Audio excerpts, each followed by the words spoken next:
Alors, quatrième livre de notre sélection des jeux pour la Neo Geo ou du manga. James Finn Gardner, de plus en plus politiquement correct. Nouveau conte d'autrefois pour lecteurs d'aujourd'hui. Alors ça, c'est un livre qui appartenait à ma mère. Et en fait, l'auteur, il prend par exemple, Hansel et Gretel, et tout simplement, il les réécrit en politiquement correct, en langage woke. Alors, par exemple,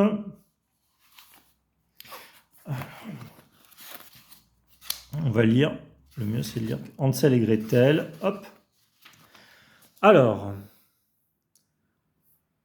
au cœur d'une biorégion de forêt, dans une petite et modeste cabane, vivait une petite et modeste famille.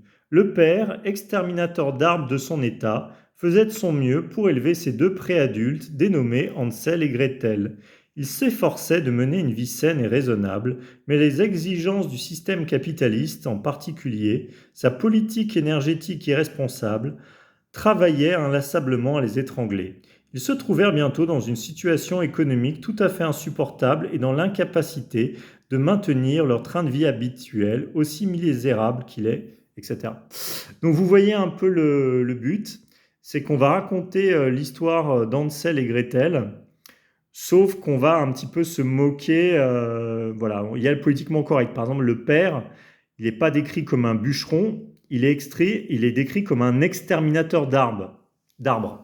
Donc ici, on a vraiment comment s'appelle, le woke, écolo, voilà, enfin, l'escrologie, quoi, vraiment, l'écologie hypocrite qui va vraiment, qui, voilà, vouer une haine aux forgerons.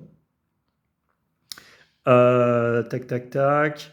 Biorégion, parce qu'il faut que tout soit bio. Enfin bref, vous avez saisi un petit peu le principe. Alors en soi, c'est rigolo.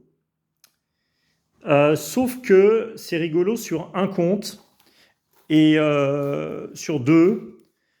Mais au bout du troisième, l'humour, il est à peu près toujours le même. En fait, c'est à peu près toujours les mêmes ressorts comiques. Donc, je crois qu'il y a ouais, une dizaine de contes. Sauf que, bon, voilà, l'humour de l'auteur. Un conte, ça va. Deux contes, ça va. Trois contes, bonjour les dégâts. Donc, un livre sympathique, mais clairement pas voilà, à garder dans une bibliothèque, quoi. Ça se lit en une après-midi. C'est typiquement un livre de plage.